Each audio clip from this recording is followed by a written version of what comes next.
Hey everyone! Do you know what makes me happy? Well, it's tie-dye. Yes, you heard it. And there's a lot of really interesting facts about the origin of tie-dye and even what tie-dye stands for. And I want to talk to you about it because, tie-dye, a lot of people associate it with the 60s, like me, because that's when I was born and raised in the 60s. But actually, it dates back way before that. Like 4000 BCE, there's evidence of tie-dye in India.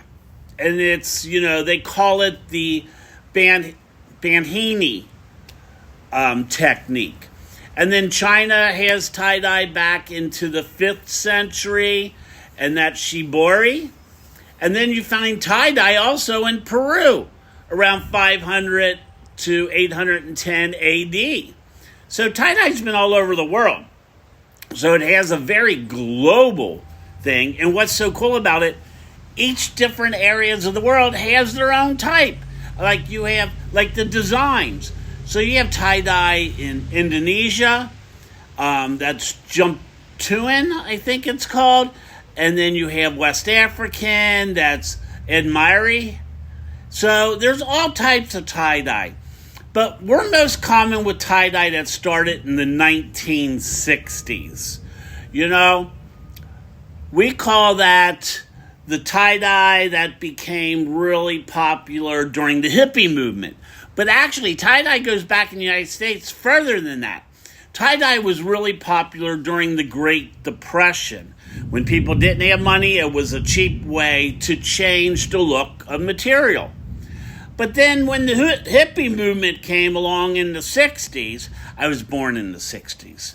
So I'm a hippie child, a hippie baby. It was very vibrant, psychedelic, patterns. It was a do-it-yourself. Nature resonated with the people in that time, and they wanted stuff. And then you had the Grateful Dead, which I was not really a big Grateful Dead fan. Hey, if you're a Grateful Dead fan and ever been to their concert, can you tell me about it in the comments below? But what's really cool and why I like tie-dyes, not two are ever the same. Here's another one I have. So they're never looking the same. They always are different and have different patterns and all that. See? I made hundreds of them. And it's because they represent very individual and self-expressions. And that's why a lot of people really like the tie-dyes. I know my nieces and nephew love when we make them.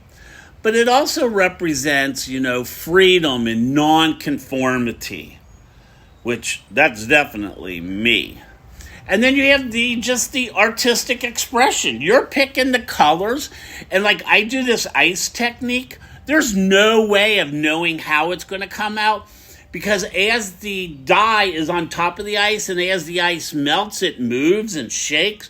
So it moves the colors around. It's not like laying it in a certain area where you know it's going to be.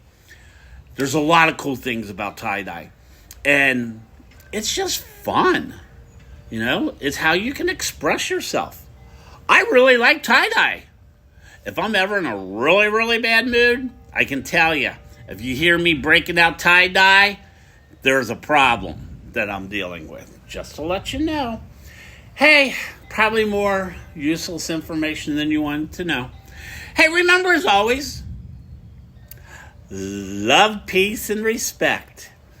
You've been watching me, Silver Daddy, with Trippin with Silver Daddy. Please subscribe and, follow. It means a lot to me. Bye.